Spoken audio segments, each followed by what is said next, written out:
کہ اللہ تبارک و تعالیٰ کا یہ نظام اور یہ سسٹم ہے کہ اللہ تبارک و تعالیٰ نے برائی کو ختم کرنے کے لیے، اس کے خاتمے کے لیے جناب محمد رسول اللہ صلی اللہ علیہ وسلم کو بھیجا۔ میڈیکل سائنس یہ کہتی ہے کہ نہیں، شراب پینے سے، کچھ لوگ کہتے ہیں کہ شراب پینے سے باڈی کے اندر انرجی آتی، طاقت آتی۔ اللہ کے نبی فرماتے ہیں کہ شراب پینے سے عقل معروف ہوتی۔ دلیل یہ ہے کہ شرابی شراب پینے کے بعد الٹا سیدھا بولتا ہے، شرابی شراب پینے کے بعد راستہ بھٹک جاتا ہے، شرابی شراب پینے کے بعد بیوی کو مارتا ہے، شرابی شراب پینے کے بعد ماں پر ہاتھ اٹھاتا ہے، شرابی شراب پینے کے بعد بیوی کو طلاق دے دیتا ہے، شرابی شراب پینے کے بعد گالیاں بکتا ہے۔ اس بات کی دلیل ہے کہ شراب سب سے پہلے کامن سینس پر اٹیک کرتی ہے، انسان کی عقل پر اٹیک کرتی ہے۔ اس لیے ہمارے سماج کے نوجوانوں، شراب پینے سے پہلے یاد رکھنا کہ تمہارا شراب پینے کے بعد کسی برتن پر ہاتھ لگاتے ہو تو وہ برتن ناپاک ہو جاتا۔ اگر شراب پینے کے بعد تمہاری موت ہو جائے، ممکن ہے تم حالت کفر میں مرو گے۔ اگر تمہارا ایمان کا روح نکل کر باہر ہے اور تمہاری موت ہو گئی تو تمہیں ڈیفینیٹلی یو ول انٹر دی نرک میں جاؤ گے، جہنم میں جاؤ گے۔ شراب اچھی چیز نہیں ہے، شراب کی وجہ سے بڑے بڑے گناہ سامنے آتے ہیں۔ نبی نے فرمایا وَلَا تَشْرِبِ الْخَمْرَ فَإِنَّهَا مِفْتَاحُ كُلِّ شَرٍ۔ شراب پر پابندی لگنی چاہیے، شراب کو ختم کرنا چاہیے سماج اور سوسائٹی سے۔ ہمارے نوجوانوں، اللہ کے نبی کا 1458 سال پہلے کا یہ پیغام ضرور ہے، لیکن قیامت تک تمام انسانوں کی بھلائی کے لیے ہے۔ اگر اس پر عمل ہوتا تو ڈاکٹر اہانا کی موت نہیں ہوتی، اس کی عزت نہیں لوٹی جاتی، اس کو مارنے والا وہ باکسر، اس کو مارنے والا وہ گارڈ اس ہاسپٹل کا، اس میڈیکل کالج کا سی بی آئی نے اپنے چارج شیٹ کے اندر داخل کیا۔ ڈھونڈیے، ملے گا آپ کو، آن لائن ویب سائٹ پہ سب کچھ ملے گا۔ آن لائن صرف سوشل میڈیا پر ایکٹیو رہنے سے کچھ نہیں ہوگا، آپ کی شریعت کی بہت باتیں دنیا کے آج کے زمانے کے اندر پائی جاتی ہے جس کو مس یوز کیا جاتا ہے۔ سی بی آئی نے جب چارج شیٹ داخل کیا تو اس میں لکھا کہ اس آدمی نے اس عورت کے ساتھ 5 مرتبہ اس کی عزت لوٹی، اس 1 گھنٹے کے اندر، شاید 1-2 گھنٹے کے اندر، پوری اس رات کے اندر جو واردات ہوا، 5 مرتبہ اس ایک اکیلا آدمی نے۔ اور اس کے اندر یہ طاقت اور یہ حیوانیت، یہ جانور بنا کیسے؟ تو سی بی آئی نے لکھا ہے کہ اس واردات کو انجام دینے سے پہلے 3 دن سے کنٹینیو وہ شراب پی رہا تھا۔ وہ آدمی 3 دن سے شراب پی رہا تھا، اور اس کا دوست تھا، دوست کی بھائی کا ٹریٹمنٹ چل رہا تھا، تو وہ اس ہاسپٹل کا خود بخود گارڈ تھا، راتوں کو ڈیوٹی دیتا تھا، باکسر تھا وہ، کسی زمانے میں باکسنگ کا کام کچھ پریکٹس کیا ہوگا، تو بہرکیف چھوٹی سی نوکری لگی کہ چلو بھائی تم رکشک بنو، لیکن کیا پتا کہ وہ ایک عورت، وہ ایک لیڈیز کا بخشک بننے والا۔ اتنا بڑا گناہ، اتنا بڑا خطرناک عمل کیسے وجود میں آ سکتا ہے؟ تو سی بی آئی نے اپنی چارج شیٹ میں یہ داخل کیا ہے کہ 3 دن سے شراب پیتا تھا، اور وہ اس ٹوہ میں تھا، اس انتظار میں تھا کہ یہ ڈاکٹر اہانا مجھے اکیلی کہیں ملے تو میں ان کے ساتھ میں سمبند بنا، ان کا میں شکار کروں۔ ایک دن ایسا ہوا کہ وہ ڈاکٹر میڈم آئی اس پیشنٹ کو دیکھنے کے لیے، اتفاق سے یہ یہاں پر بیٹھا ہوا تھا وہیں پر، تو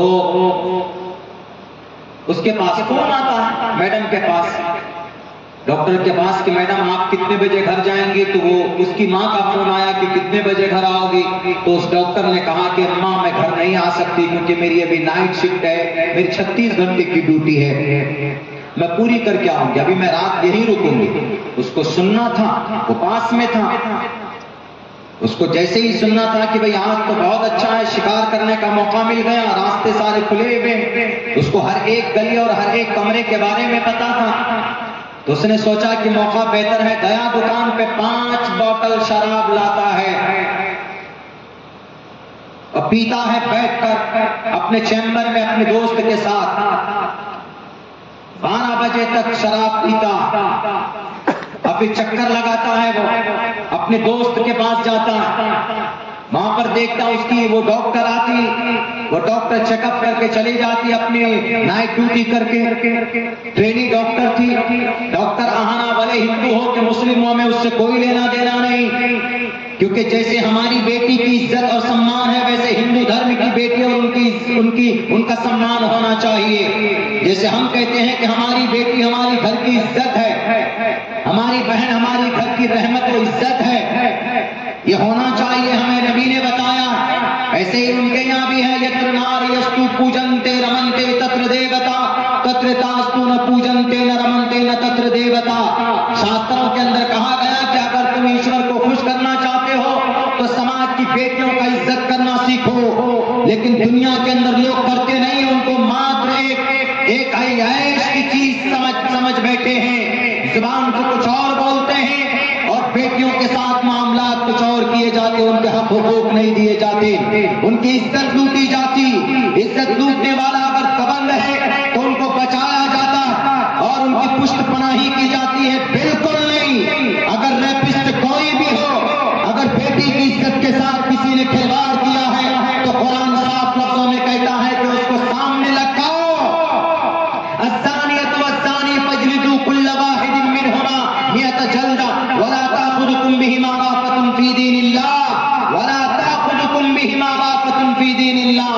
اگر سماج کی کسی بیٹی کا کسی نے ریپ کیا، اگر عزت لوٹی تو اس کو سماج کے سامنے میں کھڑا کیا جائے، اس کے اوپر 100 کوڑے برسایا جائے اس کے اوپر، اور سماج کو دیکھے وَلْيَشْهَدْ عَذَابَهُمَا طَائِفَةٌ مِّنَ الْمُؤْمِنِينَ، اور قوم کو دکھانا چاہیے کہ ایک ریپسٹ کو یہ سزا مل رہی ہے تاکہ دوسرے سماج کے نوجوان یہ غلط قدم نہ اٹھائیں. یہ قرآن کریم کے اندر ریپسٹ کی سزا بتائی گئی. میرے بھائیوں، جب وہ ڈاکٹر 12-1-2 بجے کے بعد جب وہ تھک ہار کر کھانا وانا کھا کر آرام کے لیے جاتی ہے، وہاں پر 2 باتوں پر اگر عمل کر لیا جاتا تو یہ واردات سامنے نہیں آتے، اور ان دونوں باتوں کا تعلق اسلام سے ہے، قرآن سے ہے. اکیلی تھی وہ ڈاکٹر آہنا، کھانا کھا کر چلی گئی کانفرنس ہال میں. کانفرنس ہال ہر ایک کالج میں، اسکول میں، میڈیکل کالج میں، ٹریننگ کالج میں یہ ساری چیزیں اویلیبل ہوتی. وہاں پر گئی اکیلی تنہا. انہوں نے سوچا کہ ہاسپٹل ہے، یا کون چوٹ ڈاکو آئے گا. بیٹھ گئی، وہ آرام کرنے لیٹ گئی. نیند آئی اس کو. پیچھے سے یہ آدمی، یہ شرابی 5 بوتل شراب پی کر بالکل حیوان بن چکا تھا. یہ دیکھ کر چلا گیا اس کے پاس. وہاں جانے کے بعد اندر سے کنڈی لگاتا ہے، 1-1.5 گھنٹے تک وہاں پر رہتا ہے اور پھر اس کے اوپر ظلم کرتا ہے، اس کو مارتا ہے. بلکہ کہا گیا ہے کہ اس کی شاید ریڑھ کی یا کمر کی ہڈی بھی توڑ دی تھی، اور اس کو اتنا زور سے تھپڑ مارا تھا کہ اس نے چشمہ پہنے ہوئے تھے اس ڈاکٹر نے، وہ چشمے کا جو سیسا گلاس ہے وہ ٹوٹ کر اس کے آنکھ میں گھس گیا. اس کی گردن ٹیڑھی کر دی. اس کو مار کر اس کے ساتھ پہلی مرتبہ اس کی عزت لوٹتا ہے، اس کی موت ہو جاتی ہے. اس کے بعد 4 مرتبہ پھر اس کے ساتھ میں غلط کام کرتا. یہ کون کر سکتا ہے؟ ایک نارمل حالت میں انسان نہیں کر سکتا.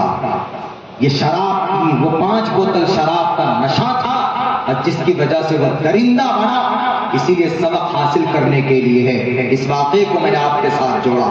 لوگوں کو نہیں ہے پتا. لوگ تو کہتے ہیں کہ ارے قرآن، حدیث، سیرت، سنت، what is need nowadays the modern generation.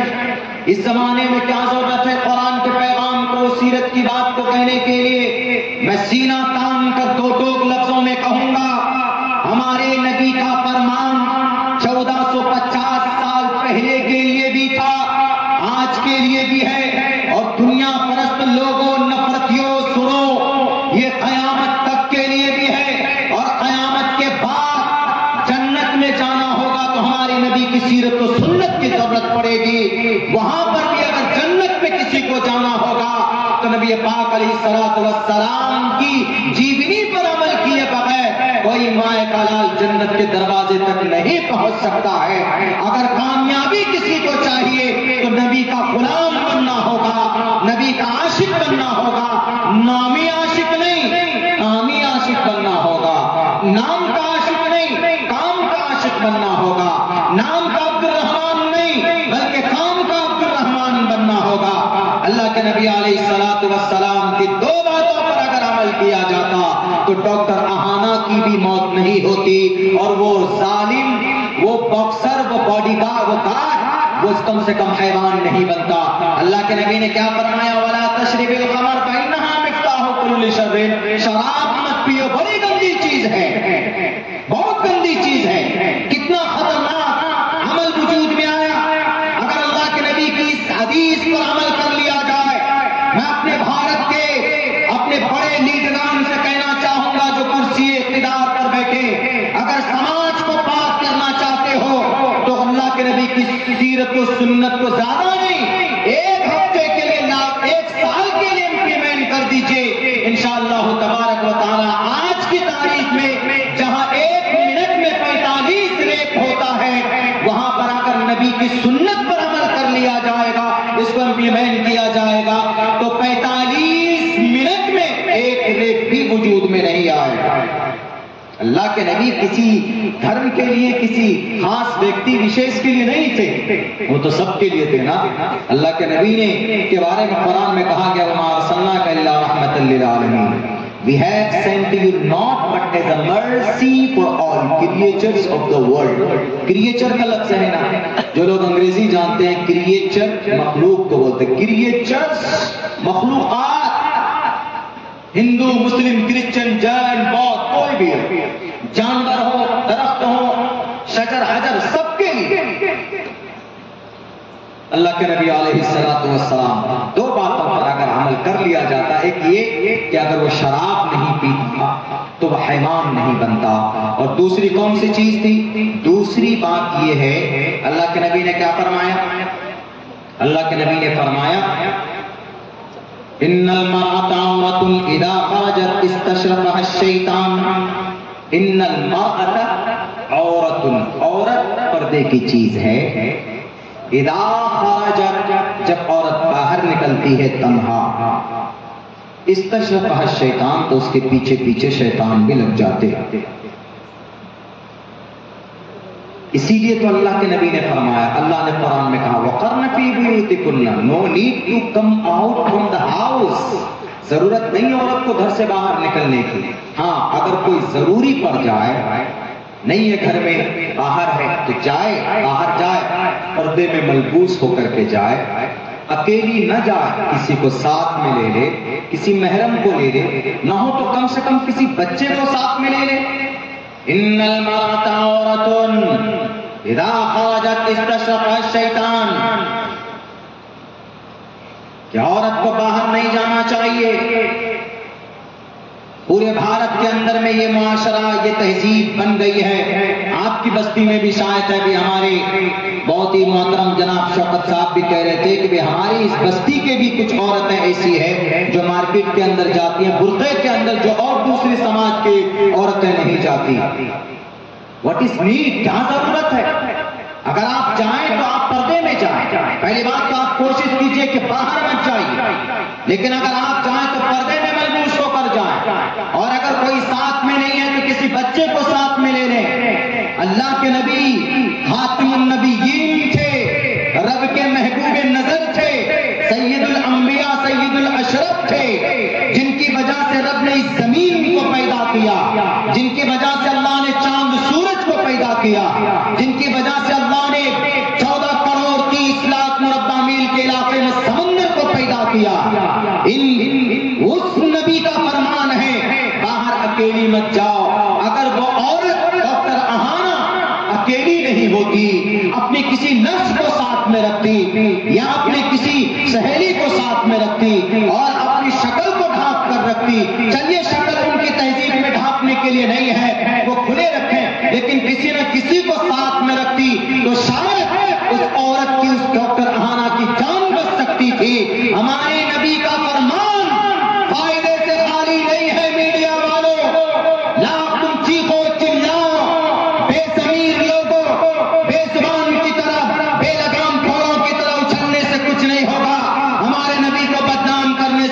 یہ ہوگا کہ نبی پاک علیہ السلام نے دیکھو 6 سال کی عمر میں بیوہ کر لیا، 9 سال کی عمر میں بیوی بنا کر لیا ہے، نبی 50 سال کا اور بہن ان کی بیوی 9 سال کی، یہ تو بڑا ظلم ہے، اتیاچار ہے، غلط سوچ ہے آپ کی، آپ کے اندر جہالت ہے، آپ ناخواندہ ہے، آپ سمجھ نہیں پائے ہمارے نبی پاک علیہ السلام کے فرمان کو، ان کے افعال اور ان کے اطوار کو۔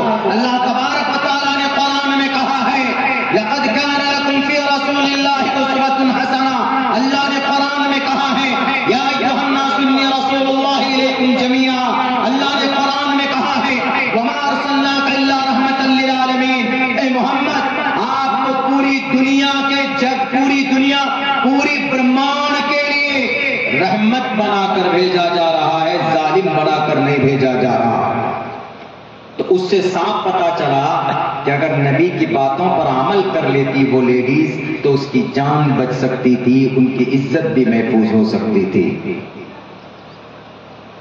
لیکن نہیں، کوششیں چل رہی ہے، لوگ کوششیں کر رہے نبی کو بدنام کرو، محمد رسول اللہ صلی اللہ علیہ وسلم کو بدنام کرو، کچھ نہیں ہوگا، لاکھ کوششیں کر لے محمد رسول اللہ کو بدنام کرنے کے لیے۔ سب سے زیادہ کوشش کی گئی ہے جناب محمد رسول اللہ صلی اللہ علیہ وسلم کو بدنام کرنے کی، لیکن خوشی اس بات کی بھی ہے کہ سب سے زیادہ چاہنے والے، سب سے زیادہ ماننے والے، سب سے زیادہ عاشق محب اگر دنیا کے اندر کسی شخصیت کی، کسی ذات کی ہے تو جناب محمد رسول اللہ صلی اللہ علیہ وسلم کی ذات ہے۔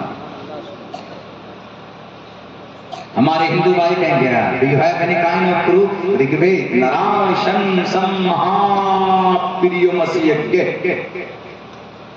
نراشنس ایسا ویکتی ہے مہا پریے، بہت پریے، لوگ ان سے پیار کریں، لوگ ان سے محبت کریں۔ 2750 سال پہلے اس دھرتی پر ایک بہت بڑا پرنس پیدا ہوا، ایک بہت بڑا شہزادہ گوتم بدھ سدھارتھ بودھ گیا میں پیدا ہوا۔ 30 سال کے لیے جنگل میں چلے گئے، وہاں جانے کے بعد وہ 30 سال کے بعد آئے تو ان کا دعویٰ تھا کہ مجھے وانی ہوگی، مجھے جان پراپت ہوا، میں ویدی ہوں، ویدی کا مطلب جانکار، میرے نام کے ساتھ چترویدی لگایا، چاروں ویدوں کا جانی، غلط ہے، اگر لگانا ہی ہے تو 18 ویدی لگائیے، اس لیے کہ میں قرآن بھی جانتا ہوں، میں نے اپنشد کو بھی پڑھا، اور ابھی اماں عائشہ کے تعلق سے جو بھی واقعہ اٹھایا گیا تھا مہاراشٹر کی دھرتی پر ایک گرو جی کے ذریعے سے، تو ان کی جہالت ہے، میں نے اس کے اوپر ریسرچ کرنے کے لیے میں نے مہابھارت کم سے کم 3 مرتبہ شروع سے لے کر اول اخیر تک میں نے نظر ڈالا ہے، اور کچھ جگہوں کے اوپر منتر کے اوپر ہم نے ریسرچ کیا تو مہابھارت میں 2 منتر ملے مجھے، ان کو جواب دینے کے لیے، ان کو سمجھانے کے لیے، بتانے کے لیے۔ تو یہ میرا شوق ہے دنیا کے دھرم کو پڑھنا، آپ بھی پڑھ سکتے ہیں، ایسا نہیں ہے کہ میں آسمان سے اترا ہوں، آپ بھی پڑھ سکتے ہیں، محنت کر سکتے ہیں، لیکن چیزیں ایک جگہ ملتی نہیں ہیں تو لوگ پریشان ہو جاتے ہیں تو چھوڑ دیتے ہیں۔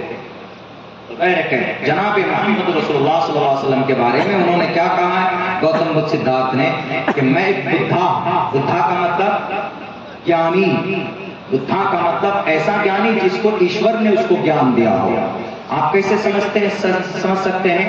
یعنی کوئی نبی ہو، نبی کو گیان کہاں سے ملتا ہے؟ آسمان سے ملتا ہے، یعنی اللہ کی طرف سے دیا جاتا ہے فرشتوں کے ذریعے سے، اسی کو نبی اور رسول بولتے ہیں، تو اس کو پالی زبان میں بدھا بولتے ہیں۔ تو گوتم بدھ سدھارتھ نے کہا میں تو ایک سادھارن بدھا ہوں، میں ایک نارمل بدھا ہوں، میرے جانے کے بعد ایک اخیر میں ایک بدھا آئے گا، اس بدھا کو ماننا اخیر زمانے میں کون آئے گا؟ جناب محمد رسول اللہ صلی اللہ علیہ وسلم آئے، اور اخیر بدھا آئے گا، آخری بدھا یعنی آخری نبی، اور ہمارے محمد آخری نبی تھے۔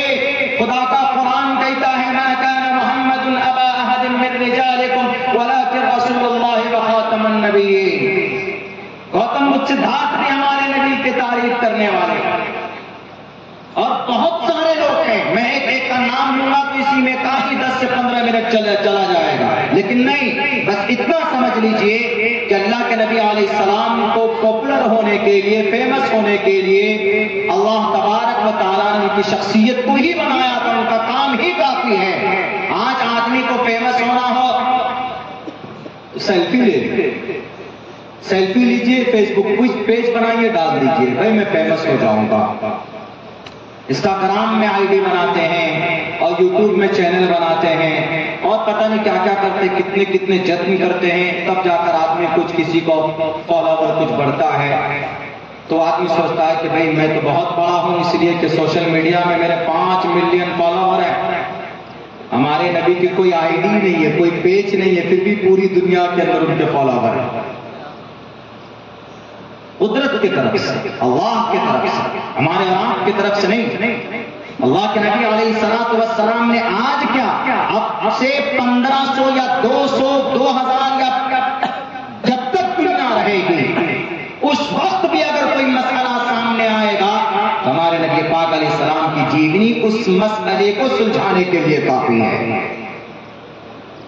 جس کو سمجھ میں نہیں آتی ہے بات، وہی کہتے ہیں ارے مولانا آپ کے نبی کیسے اتنے بڑے رول ماڈل ہو سکتے ہیں؟ آپ کے نبی نے تو 9 سال کی بچی کو بیوی بنا کر لے کر آئے، 6 سال کی عمر میں وواہ کیا آپ کے محمد نے۔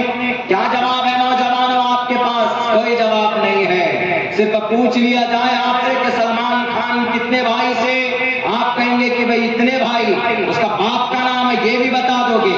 شاہ رخ خان کی کون سی فلم نے کتنی کمائی کی آپ شاید یہ بھی بتا دو گے، اور کتنے مہینے کے بعد کون سی فلمیں آ رہی شاید آپ یہ بھی بتا دو گے۔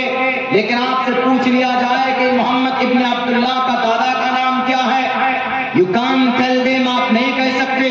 آپ سے پوچھ لیا جائے کہ محمد رسول اللہ نے 11 شادیاں کیوں کی تھی، آپ نہیں بتا سکتے۔ آپ سے پوچھ لیا جائے کہ محمد علیہ السلام کے بیٹے کتنے تھے تو آپ کو نہیں معلوم ہے۔ آپ سے پوچھ لیا جائے کہ وضو میں کتنے فرائض ہیں، آپ دائیں بائیں گھومیں گے دیکھیں گے۔ آپ سے پوچھ لیا جائے کہ وضو میں غسل میں کتنے فرائض ہیں، غسل فرض، غسل جب کرنے جاتے تو کتنے فرائض ہیں، آپ نہیں بتا پائیں گے۔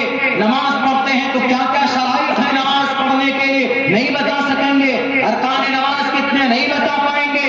یہ جوانی کس لیے ہے؟ اللہ نے آپ کو باڈی کس لیے دی ہے؟ اللہ نے آپ کو زندگی کس لیے دی ہے؟ میرے نوجوانوں، ان چیزوں کو جاننے کی کوشش کرو، پڑھنے کی کوشش کرو۔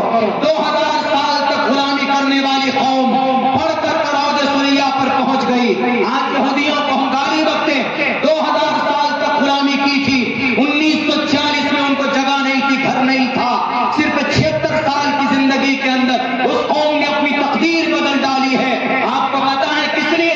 فلمیں دیکھ کر نہیں، شراب کی بوتلیں اٹھا کر نہیں، بلکہ ان کی ماں نے اپنے کوکھ میں پیدا ہونے والے بچے کے اوپر محنت کی۔ ہماری ماں بہنوں کی طرح نہیں کہ برقع پہن کے چلے گئے مارکیٹ میں گھوم رہے ہیں اور رمضان کے اندر وہاں پر چائے بسکٹ اور جناب چائے اور سموسے دبا رہے ہیں، اس لیے نہیں۔ ایک یہودی عورت سے پوچھو کہ تمہارا بچہ ذہیندار کیسے ہوتا، وہ عورت کہے گی کہ 6 مہینے کے بعد جب بچہ پیٹ میں ہمارا جاتا ہے تو 6 مہینہ بیتنے کے بعد ہم ان بچوں کو پریکٹیکلی بول بول کر ان کے ذہن کو تیز کرتے۔ یہ میڈیکل سائنس بھی کہتی، یہ تو بعد میں کہتی، لیکن خدا کی شریعت، اللہ کا قرآن، نبی کی سنت بتاتی ہے کہ ماں کے پیٹ میں اگر کوئی بچہ ہے، اگر ماں پاک پوتر ہو کر قرآن کریم کی تلاوت کرے تو اس کا اثر بچے کے ذہن میں جاتا۔ میرے بھائیوں، اور ایسی مثالیں موجود ہیں کہ جو مائیں نیک تھی، دیندار تھے، ان کے بچے جب کوکھ سے نکلے، ہاتھ میں آئے، 2 سال 1.5 سال یعنی 2-2.5 سال کی بچے کی عمر ہوئی، جب وہ بولنے پر قادر ہوا تو 15 پارے ان بچوں نے بیٹھ کر سنائے۔ یہ اس چیز کی برکت کا نتیجہ تھا جو ان ماؤں کے اندر تھی۔ آج کی مائیں تو جناب ٹی وی سیریل کے اندر کھانا بنا رہی، کان میں لیڈ، اور وہ کس کو گانا سننے پر بزی ہے اور مصروف ہے۔ بالکل آپ اس سے دینی ماحول پیدا نہیں کر سکتے، اس سے سماج کی برائیوں کا خاتمہ نہیں کیا جا سکتا۔ سماج کی برائیوں کا خاتمہ کرنا ہے، نوجوانوں کو آگے آنا ہوگا، بوڑھوں کو آگے آنا ہوگا، ہمارے جتنے بھی ایجنٹ ہیں، گارجن ہیں، ان کو آگے آنا ہوگا، علماء کرام کو آگے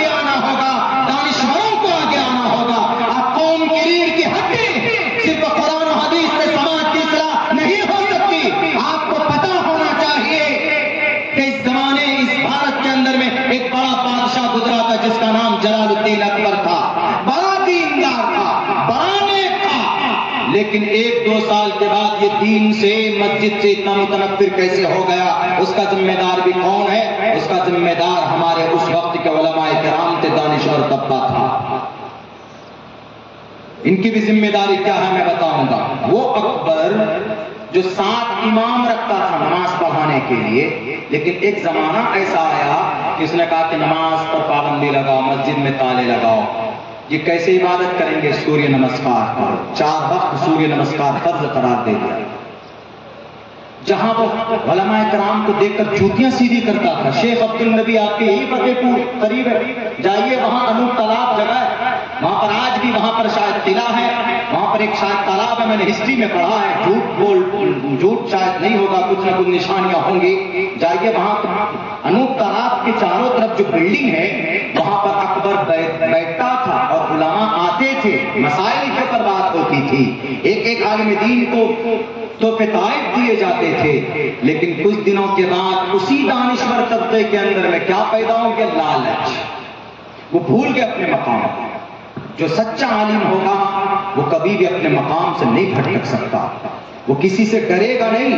دنیا میں کتنا بڑا ظالم بادشاہ آ جائے وہ کسی سے نہیں ڈرنے والا، وہ حق بات بولے گا اور حق کی رہنمائی اور رہبری کرے گا، چاہے دنیاوی اعتبار سے ہو چاہے دینی اعتبار سے۔ تو دیکھا کہ بھئی یہ تو اکبر بہت زیادہ لٹا رہا، چلو پیسہ لوٹنے کا یہی زمانہ اور یہی وقت ہے، کسی طرح اکبر کے قریب ہو جاؤ۔ جیسے آج ہوتا نا کوئی سیلیبریٹی ہے یا کوئی بڑا آدمی ہے یا کوئی بڑا سماج کا ادیوگ پتی ہے یا سماج کا بڑا لیڈر ہے تو لوگ کوشش کرتے ہیں کہ قریب جاؤں، سیلفی کھچاؤں۔ اس زمانے میں یہ بیماری آ گئی تھی تو اکبر کے قریب بیٹھنے کے لیے علماء کرام آپس میں لڑ پڑے، گٹمٹ ہو گئے، اور وہیں سے اکبر کے دل میں نفرت پیدا ہو گئی۔ وہ لوگ اپنی ذاتی مفاد کے لیے مسائل بدل دیتے تھے، تو اکبر نے کہا کہ بھائی یہ بہت خراب طبقہ ہے، ایک کی وجہ ایک نہیں بلکہ 8-10 ایسے عالم دین تھے جو لڑ پڑے، سب کو نہیں بدنام کر سکتے، 8-10 ایسے سے جو شیخ الحدیث تھے اس وقت میں، لیکن ان کی غلطی کی وجہ سے انہوں نے کہا کہ بھائی جب یہ لڑ رہے تو کوئی وزن نہیں ہے۔ برہمن لوگ آئے، انہوں نے بڑی شانتی سے بات پیش کی، تو انہوں نے کہا کہ یہ دین اچھا لگ رہا ہم کو برہمنوں کا، اور انہوں نے آہستہ آہستہ ایک نیا دین، ایک نئی شریعت بنائی، اسی کا نام دین الہی رکھا، اور پورا تنتر ینتر لگا دیا، پورا تنتر، شراب خانہ بنایا، جوئے کا اڈا بنایا، اور جناب میت کو جلانے کا سسٹم بنایا، اور جناب غسل جنابت جو ضروری تھا یعنی حاجت یعنی ہم بستری کے بعد تو اس کو پہلے کروایا، تاکہ نہیں ہم بستری کے بعد میں جو مرد عورت کے بیچ میں اختلاط ہونے کے بعد میں جو اس پمپ نکلتا ہے جس کو منی بولتے ہیں تو یہ تو پاک چیز ہے، تو یہ پاک عمل ہے، یقیناً پاک عمل ہے، لیکن چونکہ اس عمل کی وجہ سے غسل فرض ہو جاتا ہے تو شریعت یہی کہتی ہے، تو اس نے کہا اس وقت کے بڑے جو قریب ہونا چاہتے تھے بادشاہ کے، تو بادشاہ کو خوش کرنے کے لیے بادشاہ کے من کے مطابق مسئلہ بتاتے تھے۔ جیسے آج بھی ہم میں سے کچھ لوگ ہیں اپنے اپنے خداؤں کو خوش کرنے کے لیے شریعت کو بدل دیتے ہیں، اپنے اپنے خداؤں کو خوش کرنے کے لیے قوم و سماج کا سودا کر بیٹھتے ہیں۔ اسی لیے لعنت ہے ایسے لوگوں پر، ایسے ایمان والوں پر کہ جو اپنے قیمتی ایمان کو، قیمتی دولت کو اپنی دنیاوی عیش و آرام کے لیے بیچ ڈالتے ہیں، فروخت کر دیتے ہیں۔ میرے بھائیوں بیرک ہے تو بہت سارے مسائل، لیکن ایک عالم دین کھڑا ہوا اور سینہ تان کر کہا کہ جلال الدین اکبر تو بے دین است اعتبار ندارت، تم بے دین ہو، تمہاری بات کا کوئی اعتبار نہیں ہے، شریعت تمہاری ابا کی گھر کی چیز نہیں ہے کہ تم اس کو بدل دو، شریعت کسی کی نہیں، شریعت اللہ کی ہے، اللہ، اور اللہ بھی اس کو مکمل کر چکا، اس میں کوئی تبدیلی نہیں ہوگی۔ الیوم اکملت لکم دینکم واتممت علیکم نعمتی ورضیت لکم الاسلام دینا، کوئی تبدیلی نہیں ہو سکتی، اور قیامت تک کے لیے کس کو کہاں بلانا چاہو گے؟ لوگوں نے کہا کر کے کہ مجدد الفسانی صاحب، ان کا نام پتہ ہونا چاہیے ہمارے دانشوروں کو، ہمارے مسلمانوں کو، خصوصاً ہمارے علماء طبقہ کو۔ مجدد شیخ سید احمد سرہندی رحمت اللہ علیہ جن کو مجدد الفسانی کہا جاتا، انہوں نے دین و شریعت کے لیے، آج تو جناب شریعت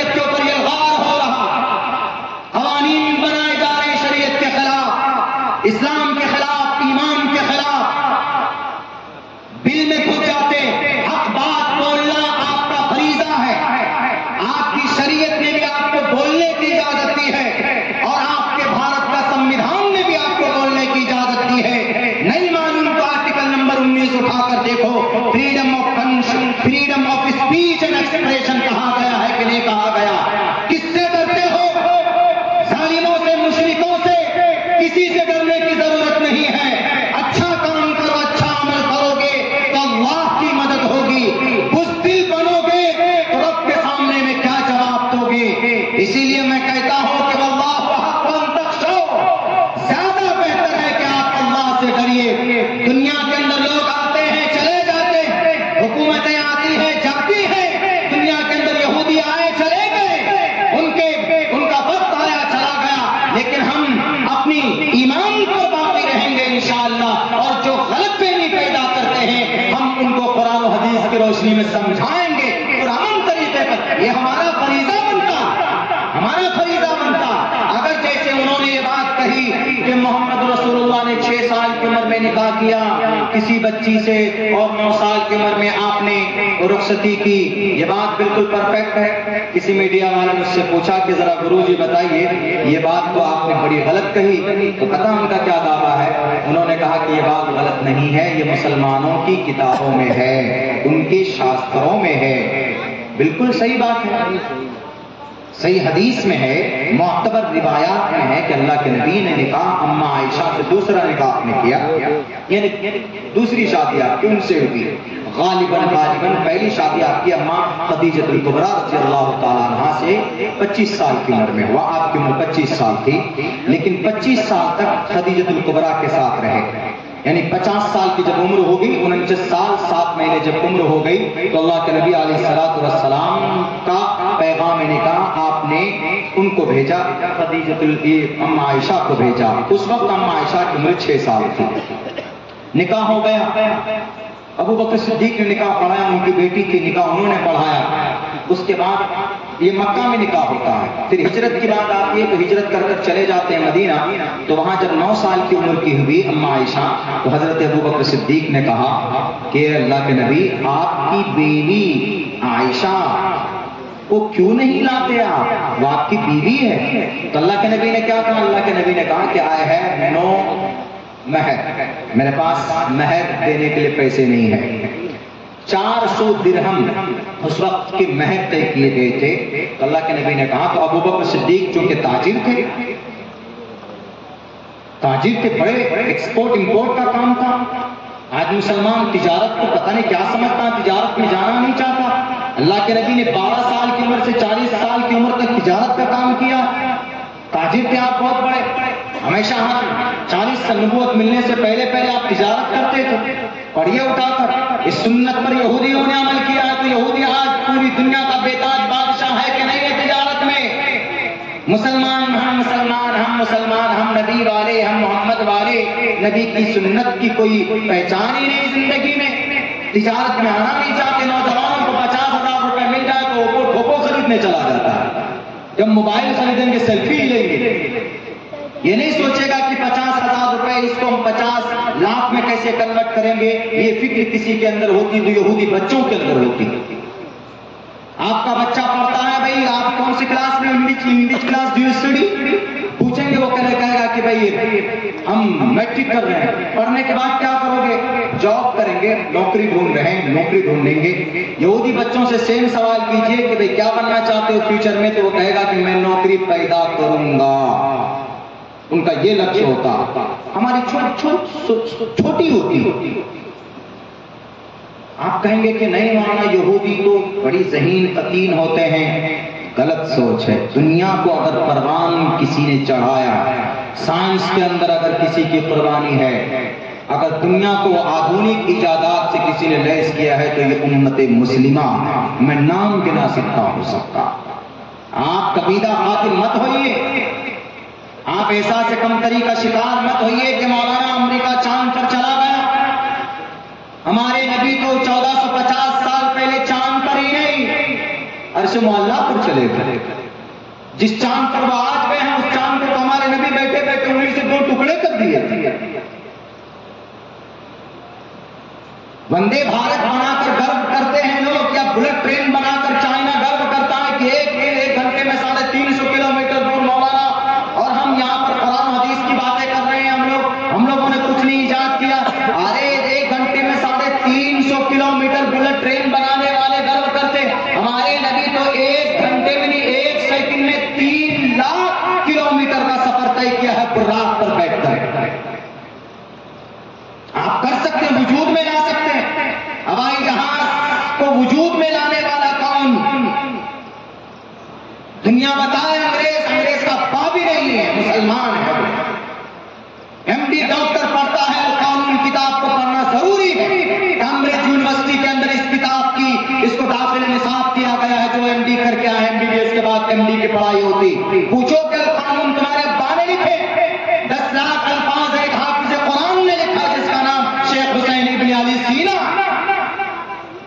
آج جو سیزر کرتا ہے آپریشن، ڈاکٹر لوگ پوچھے کہ اس میں جو بلیڈ اور اس میں جو قینچیاں استعمال کرتے ہیں کس نے بنا کے دیا؟ ابو القاسم الزہراوی نے بنا کر کے دیا ہے، جو ایک مسلمان تھا۔ فادر آف کیمسٹری کون؟ جابر ابن حیان۔ وینس کو آنکھوں سے دیکھ کر کھوج کرنے والا کون؟ یہی حسین ابن علی سینا۔ کیمرے کو لے کر بڑے اچھلتے ہیں، اس کیمرے کو وجود میں لانے والا کون ہے؟ ابن ہیثم۔ گنانے پہ آئے، آج جو 1 سے لے کر 9 تک ہم لوگ 1 2 3 4 5 10 تک آپ دیکھیے، اس میں جو 1 لکھتے ایسے، 1 ایسے ہوتا ہے، پہلے 1 ایسے نہیں لکھا جاتا تھا۔ 1 کیسے لکھا جاتا تھا ہم کو بتاتے ہیں، الف یا کا 1 عدد میں لکھا جاتا ہے، لیکن 1 سے لے کر 9 تک جو عدد کسی نے دیا ہے تو محمد بن موسیٰ الخوارزمی نے دیا۔ کون تھے؟ مسلمان۔ اسی لیے احساس کمتری کا شکار مت بنو نوجوانوں، اپنی زندگی کے اندر تبدیلی لاؤ، اپنی زندگی کا ایم سیٹ کرو۔ سوشل میڈیا پر سلمان خان کی باڈی دیکھنے سے تمہاری باڈی میں انرجی نہیں آئے گی، بلکہ آپ کو لگانا پڑے گا، محنت کرنا پڑے گا۔ آپ کو اگر ابھی 3 کلومیٹر دور دوڑا دیا جائے تو آپ کے ہاتھ میں کانپنے لگیں گے، ہوا پہلوان کی طرف اڑ جائیں گے۔ ہمارے نوجوانوں میں طاقت نہیں ہے۔ اللہ کے نبی باڈی بلڈر تھے کہ نہیں تھے؟ حضرت موسیٰ کو اتنے بڑے طاقتور تھے، آج کا انڈرٹیکر وہ کھلی پلی ایک پھونک میں اڑ جاتے ہیں۔ حضرت موسیٰ نے ایک ہی تھپڑ مارا تھا نا قبطی کو، فرعونی کو وہیں پر ڈھیر ہو گیا تھا۔ اللہ کے نبی کے بازوؤں میں اتنی طاقت تھی کہ جنگ وہ رستم نے چیلنج کیا تھا، رکانہ نے چیلنج کیا تھا کہ اللہ کے نبی اگر آپ بہادر ہیں، طاقتور ہیں، سچا نبی ہے تو مجھ سے مقابلہ کر کے دکھائیے۔ اللہ کے نبی نے کہا کہ یہ تمہارا چیلنج ایکسپٹ ہے، مصلحت کی چادر اوڑھ کر نہیں کہا کہ نہیں ہم نہیں لڑ سکتے، جیسے آج ہمارے کچھ لوگ بات سامنے کھل کر نہیں آتے ہیں۔ اسلام کی حقانیت کو واضح کرنے کے لیے پرامن طریقے پر آپ آزاد ہیں، پوری دنیا کی مسلمان آزاد ہے، ہر کوئی آزاد ہے، ہندو آزاد ہے، مسلمان آزاد ہے، کرسچن آزاد ہے، سب کے سب آزاد ہیں۔ اللہ کے نبی نے کہا کہ تمہاری چیلنج قبول ہے، کہا کہ آؤ رکانا میدان میں، دیکھتے ہیں تمہارے اندر کتنی طاقت ہے۔ ڈھول بجایا جاتا، چاروں طرف سے لوگ کھڑے ہو جاتے ہیں اور دیکھتے ہیں کہ آج تو بڑا مزہ آنے والا ہے، آج تو رکانا ہے سامنے۔ یعنی آج کا خلیل جو بڑا سا ہے، بہت بڑا پہلوان WWF کا، یا کسی زمانے میں شاید انڈرٹیکر وکر کا نام چلتا تھا، ان کا نام تھا، سنا ہے کہ وہ آدمی کو پکڑتا تھا تو مار دیتا تھا، کیا بات ہے وہ تو آپ ہی لوگ زیادہ جانتے ہوں گے۔ تو کہا کہ ارے آج تو مقابلہ پڑا، کون؟ یہ محمد جو بہت معصوم ہے، کچھ جانتے نہیں ہیں، اور کسی سے ایک مچھر تک نہیں مارا ہے انہوں نے، کسی کو ایک تھپڑ تک نہیں مارا ہے۔ ارے ہمارے نبی نے کسی کو ایک تھپڑ تک اس لیے نہیں مارا چونکہ آپ علیہ السلام ظالم نہیں تھے، آپ رحم دل بہت تھے۔ آپ علیہ السلام اپنے دشمن کو بھی معاف کر دیتے تھے، جاؤ تم کو معاف کرتا ہوں۔ آپ علیہ السلام کے جسم، چچا کے جسم کے ٹکڑے کرنے والے ویشی کو بھی آپ نے معاف کر دیا تھا۔ لیکن جب طاقت کی باری آئی، جب چیلنج کی باری آئی تو اللہ کے نبی پیچھے نہیں ہٹے، کہا کہ رکانا تمہارا چیلنج مجھے قبول ہے۔ یہ بھی نہیں آپ کچھ نہیں، بس فوراً چیلنج قبول۔ کہاں لڑائی؟ فیلڈ میں آنا ہے، کہاں لگاؤ گے؟ جی مکہ کے چوراہے پر چلو۔ چاروں طرف سے 60 سے 90 ہزار لوگ چاروں طرف دیکھ رہے ہیں کہ بھئی آج کیا ہونے والا ہے، آج تو محمد کا خاتمہ ہے۔ لوگ سوچ رہے تھے مشرکین مکہ کفار مکہ، اس لیے کہ رکانہ سے کوئی جیتا ہی نہیں آج تک، کوئی پیدا ہی نہیں ہوا آج تک ان سے مقابلہ کرنے والا۔ آیا ایک دم مل کر آستین چڑھا کر آپ علیہ السلام کو پکڑنے کی کوشش کی تو محمد رسول اللہ نے ایک ہاتھ یہاں پہ ڈالا، ایک سینے پر ڈالا، ایسے اٹھا کر کے نیچے رکھ دیا، پٹکا نہیں، پٹکتا تو ہڈی ٹوٹ جاتی اس کی، اٹھا کر رکھ دیا۔ اٹھ کر فٹ سے کھڑا ہوا، نہیں سمجھ میں نہیں آیا ہم کو یہ دعوت۔ دوبارہ آپ علیہ السلام نے کہا کہ دوبارہ کر لو، جاؤ، پھر آؤ دوڑ کے آیا، پھر اس بار پوری طاقت کے ساتھ میں جھنجھلاتا ہو، بڑی بے عزتی ہو گئی بھائی۔ اٹھا کر ہم کو نیچے اٹھا کر ڈال دیا، آج تک کوئی اٹھایا نہیں۔ کھال پر اٹھاتا تو کھال پھٹ جاتی تھی اونٹ کے کھال پہ، اور آج محمد نے ہاتھ، دونوں ہاتھ سے اٹھا کر مجھے پٹک دیا، اس سے بڑا اور کیا ہو سکتا ہے؟ خودکشی کر کر مر جاتا ہے بہت آدمی تو جن کی انسلٹ کی ہوتی۔ تو انہوں نے کہا کہ نہیں، دوبارہ جب آیا تو آپ علیہ السلام نے سیم اسی طریقے پر اٹھا کر پٹک دیا۔ تو اس کے بعد پھر کیا بولا؟ یہ جادو کرتا ہے، یہ جادو باز ہے، ہم کو سمجھ میں نہیں آتا ہے یہ مجھے پکڑنے سے پہلے کیسے پکڑ لیتا ہے۔ حالانکہ اللہ کے نبی علیہ السلام نارمل ویسے ہی جیسے وہ بھی پکڑتا تھا، لیکن آپ علیہ السلام پکڑ کر اٹھانے میں ٹائم نہیں لگتا، فوراً اٹھایا رکھ دیا۔ تو وہاں جو حکم تھے، جو جج لوگ تھے، انہوں نے کہا کہ محمد ان کو آپ تیسری مرتبہ موقع دیجیے، اور کہا کہ رکانا، اس مرتبہ بہانا نہیں، اس مرتبہ فائنل یس یا نو، جیتو یا ہارو، کچھ بولنا مت۔ ہم تو دیکھ رہے ہیں کہ کچھ بھی چیٹنگ نہیں چل رہی ہے، چیٹنگ کے بعد کچھ چیٹنگ تھی کیا بھائی؟ کوئی چیٹنگ ہو رہی ہے وہاں پر، کچھ مکر و فریب ہو رہا، کچھ نہیں، سب لوگ دیکھ رہے ہیں، اوپن دیکھ رہے تھے سب۔ تو اس مرتبہ جب آیا تو اللہ کے نبی علیہ السلام نے دونوں ہاتھ کا استعمال نہیں کیا، ایک ہاتھ کا استعمال۔ آپ علیہ السلام نے پکڑا اور اٹھا کے اسے آرام سے رکھ دیا۔ دل کی حالت بدل چکی تھی رکانہ کی کہ یہ محمد ابن عبداللہ یقیناً محمد رسول اللہ صلی اللہ علیہ وسلم۔ اب پھر اپنی عزت بچانے کے لیے کیا بول کے وہاں سے گیا؟ بظاہر لوگوں کے سامنے بولتا ہے نا، جو آدمی کبھی آپ دیکھتے ہیں کوئی آدمی اگر پٹتا ہے، پٹے گا، مار کھائے گا، لیکن پھر کیا بولے؟ دیکھ لوں گا تجھے، مار کھائے گا، مار اچھا چیز دیکھ ہی لوں گا میں، آنا تو میرے علاقے میں، پٹے گا، سب کچھ ہوگا، لیکن وہ کیوں لوگوں کے اندر ایک وہ بنانا چاہتا ہے، میری عزت برقرار ہے۔ تو آپ علیہ السلام پہلوان بھی تھے، آپ علیہ السلام ایسا نہیں ہم لوگوں کی طرح آپ غلط نشیلی پدارتھ کا استعمال کرتے ہیں اور نشیلی چیزیں بہت کھاتے ہیں۔ پان پڑیا چلو چل سکتا ہے، نارمل سی چیز ہے، لیکن اگر اس میں نشہ ہو تو آپ نہیں کھا سکتے، اس کی پرمیشن نہیں ہے۔ آپ اپنی باڈی اور اپنی صحت پر دھیان دیجئے۔ اللہ کو قوی مومن ضعیف مومن سے زیادہ پسند ہے، قوی مومن اللہ کو زیادہ پسند ہے۔ بات چل رہی تھی اما عائشہ صدیقہ رضی اللہ تعالیٰ عنہا کے اوپر، تو 9 سال کی عمر میں رخصتی ہوئی، اللہ کے نبی علیہ السلام کو پیسہ دیا حضرت ابوبکر صدیق نے، یہ 600 یہ 400 500 درہم لیجیے اور مہر دے کر اپنی بیوی کو لائیے۔ آپ علیہ السلام لے کر آ گئے، بات ختم یہیں سے۔ اور اما عائشہ صدیقہ رضی اللہ تعالیٰ عنہا کی عمر اس وقت بس تقریباً اکثر روایات میں ہے کہ 9 سال کی عمر تھی۔ 2-3 لوگوں نے بات کہی کہ نہیں 13-14 سال کی عمر، کتنے ہی مانیے، 9 سال ہی مانیے۔ تو لیکن کیا یہ غلط تھا؟ بالکل غلط نہیں تھا۔ کیوں غلط نہیں تھا؟ کیونکہ اما عائشہ 9 سال کی عمر میں بالغ ہو گئی تھی۔ آپ کہیں گے کہ مولانا کیسے ہو سکتا ہے 9 سال کی عمر میں بالغ؟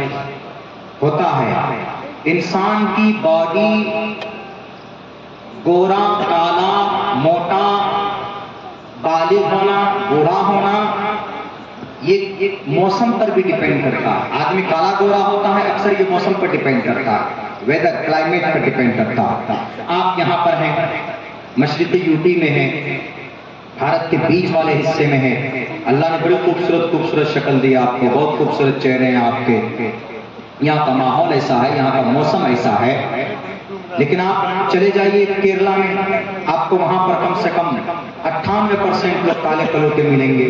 انہوں نے کیا جرم کیا؟ سارے کالے لوگ وہیں پیدا ہوتے ہیں؟ نہیں، کیونکہ وہاں کا موسم ہی ویسا ہے۔ ایک نیپالی کو لے آئیے، بولا کہ 50 سال کی عمر کا ہوگا، لیکن دکھنے میں لگے گا کہ he is look like very handsome boy, بہت 16 سال کا نوجوان، ینگ لگ رہا ہے، عمر 50 سال۔ چائنیز کو لے آئیے، وہ 60 سال کا ہوگا تو دکھنے میں لگے گا کہ 30 سال کا۔ کیوں؟ موسم ایسا۔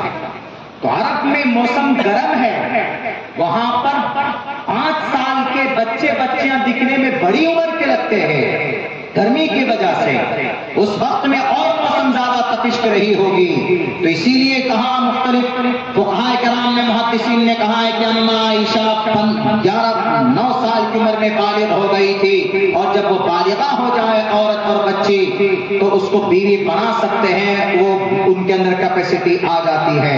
یہ جواب آپ کو دینا چاہیے، آپ کو پتا ہونا چاہیے۔ اور ان کو اگر اعتراض ہے کہ بھئی اللہ کے نبی نے 9 سال اور 6 سال کی عمر کا کیا ماجرا ہے، ہم کہتے ہیں کہ بھائی ہمارا قرآن اور حدیث تو ایک طرف رکھیے، لیکن مہاراج جی سے ہم کہیں گے کہ بھئی مہابھارت میں بھی یہ بات کہی گئی ہے کہ عمر دراز آدمی چھوٹی بچی سے نکاح کر سکتا ہے، یہ کر سکتا ہے کیسے؟